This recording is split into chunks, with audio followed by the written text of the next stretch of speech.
Monsieur le ministre des Affaires étrangères, Monsieur le ministre de la Santé, Mesdames et Messieurs les ministres, chers participants, je suis heureuse d'être aujourd'hui parmi vous et de participer à l'ouverture de ce sommet mondial de la santé, événement important de la communauté des acteurs mobilisés sur la santé. Cette année, le contexte sanitaire international est très préoccupant et occupe le devant de la scène politique et médiatique dans de nombreux pays.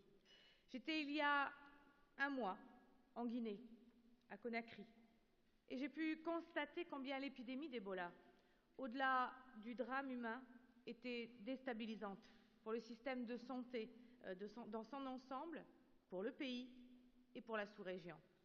J'ai rencontré des soignants guinéens et expatriés, et je voudrais dire une nouvelle fois ici toute l'admiration qui est la mienne pour leur engagement déterminant au péril de leur vie. Ces personnels soignants sont de véritables héros et méritent toute notre reconnaissance.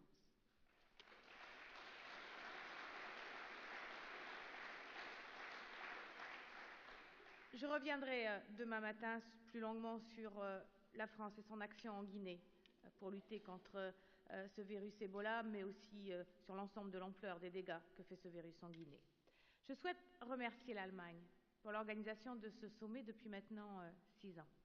Avec nos partenaires allemands, nous avons pris de nombreuses initiatives ces derniers mois pour répondre à la gravité des crises auxquelles nous devons faire face. Le dynamisme de notre coopération a encore été illustrée, vous l'avez dit, mercredi par la venue à Berlin du ministre français des Affaires étrangères et du Développement international, Laurent Fabius, invité par le gouvernement allemand à participer à un conseil des ministres présidé par la chancelière fédérale. Pour lutter contre le fléau Ebola, la France et l'Allemagne ont d'emblée coordonné leurs actions. Nos deux pays ont ainsi décidé de mettre en place un pont aérien basé à Dakar. Nos partenariats sont nombreux et vont de la gestion des crises à leur prévention. C'est pour cela que, face au dérèglement climatique, nous agissons aussi de concert. Mais s'il est urgent de stopper dès maintenant l'expansion d'Ebola, il est également urgent d'anticiper dès aujourd'hui les conséquences à moyen et à long terme dont il est porteur, notamment en termes de dérèglement climatique. Car le dérèglement climatique est aujourd'hui une des principales menaces qui pèsent sur le développement des pays du Sud. La France, qui a fait de la santé une priorité de son action, accueillera en 2015 la 21e conférence des Nations Unies sur le climat. Nous avons comme mandat de parvenir à trouver un nouvel accord, un accord ambitieux, un accord juridique, international, avec des engagements pour tous et permettant de rester en dessous d'une augmentation de 2 degrés. Le lien entre le dérèglement climatique et la santé est fort. Le dérèglement climatique risque en effet de compromettre les progrès accomplis depuis des années. La Banque mondiale souligne, par exemple, dans un rapport paru l'an dernier, qu'il pourrait annuler tous les progrès accomplis dans la lutte contre la mortalité infantile au cours des dernières décennies. Car le dérèglement climatique, c'est avant tout un affaiblissement des systèmes agricoles, des nouvelles menaces sur l'eau et l'assainissement, et donc des risques pour la sécurité alimentaire. Et comme à chaque fois, c'est bien sûr les plus pauvres qui sont en première ligne et qui seront les premiers touchés. Le dérèglement climatique, c'est aussi des nouvelles menaces, des menaces directes avec l'évolution de la géographie de certaines épidémies. À ce titre, le rapport du GIEC sur les liens entre climat et santé contient plusieurs scénarios tout à fait effrayants. Tout le monde a à l'esprit effectivement les maladies infectieuses comme le paludisme et la dengue qui peuvent atteindre de nouvelles zones.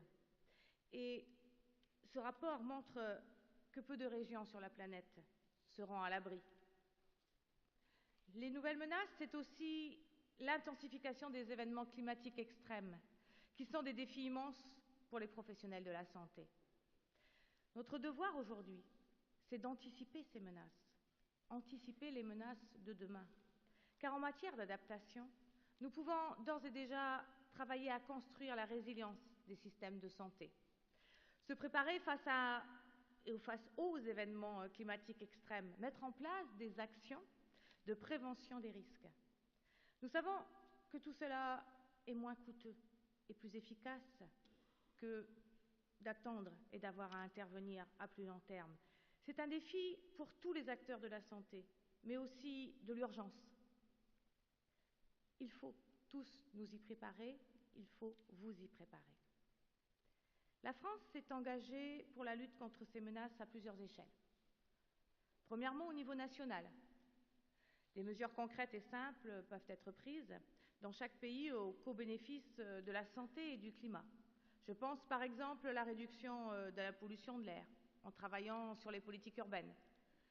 Nous développons des réseaux de transport en commun et promouvons l'utilisation du vélo, même si ce mode de transport n'est pas encore partout aussi bien populaire qu'à Berlin.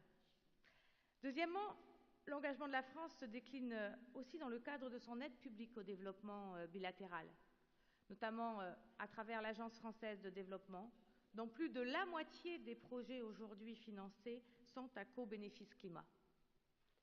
Troisièmement, à l'échelon international, la France promeut activement la couverture sanitaire universelle. Il s'agit d'un enjeu majeur. Le groupe de travail ouvert sur les objectifs de développement durable, les ODD, après 2015, a abouti à une proposition ambitieuse, où la couverture sanitaire universelle est intégrée comme une des 9 cibles de l'objectif de santé. Je me félicite de ce résultat, la France se félicite de ce résultat.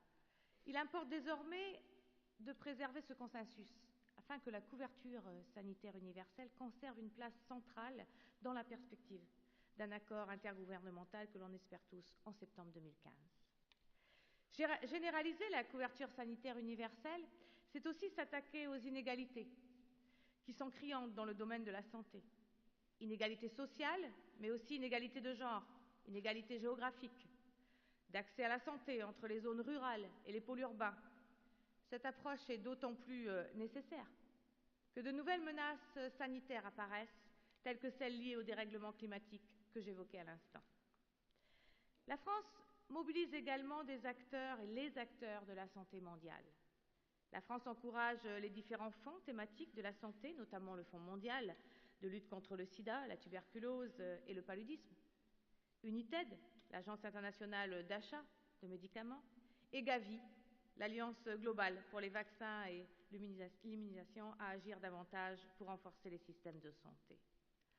En effet, les synergies entre ces programmes et les systèmes de santé doivent se renforcer. Les investissements importants consentis pour lutter contre les grandes pandémies ou augmenter la couverture vaccinale ne pourront être maximalisés et durables sans une amélioration des systèmes de santé dans lesquels ils interviennent. Je souhaite saluer le rôle des Nations Unies, en particulier les travaux de l'OMS, sur les liens entre climat et santé, qui ont fait l'objet d'une conférence internationale de haut niveau en août dernier à Genève. La France soutient activement ces travaux. Mesdames et Messieurs les ministres, chers participants, j'ai souhaité m'exprimer devant vous en français.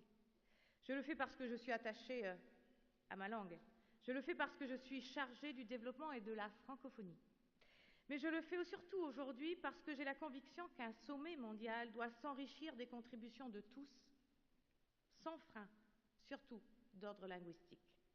La santé et le savoir sont et doivent rester des biens universels. Je conclurai sur 4 points.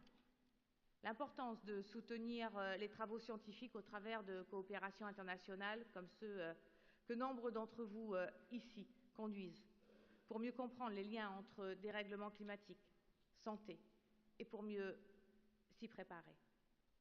La contribution de ce sommet est essentielle pour l'accord mondial sur le climat que nous devons collectivement construire. Le dérèglement climatique a un impact sur la santé et cet enjeu requiert la mobilisation politique de tous les pays. Vous pouvez compter sur moi pour que ce thème trouve un écho à Paris. Je veux pouvoir aussi compter sur vous pour que vous puissiez faire de nombreuses propositions dans le cadre de cet accord. La communauté internationale doit poursuivre son appui aux systèmes de santé et à leur financement dans la durée. Cet accompagnement passe par de l'assistance technique, tant il est important de construire des systèmes durables et responsables. C'est ce que nous faisons avec l'Allemagne dans l'initiative P4H sur le financement de la santé, mis en œuvre par l'OMS.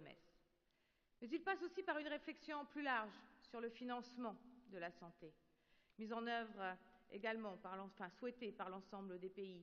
Un financement du développement qui soit et qui prenne bien en compte les besoins. Car soyons clairs, l'aide publique au développement, l'APD, seule, ne suffira pas à financer l'ensemble des ODD, ni en particulier à financer la couverture sanitaire universelle. Nous devons donc travailler sur les financements innovants, la mobilisation des ressources domestiques, l'implication de nouveaux bailleurs.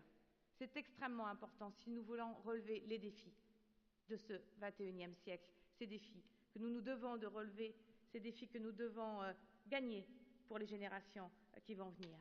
J'appelle enfin les instituts de recherche à se mobiliser et à travailler ensemble pour la recherche des traitements et vaccins qui permettront d'éradiquer la dramatique épidémie de maladies à virus Ebola. Je vous remercie de votre attention.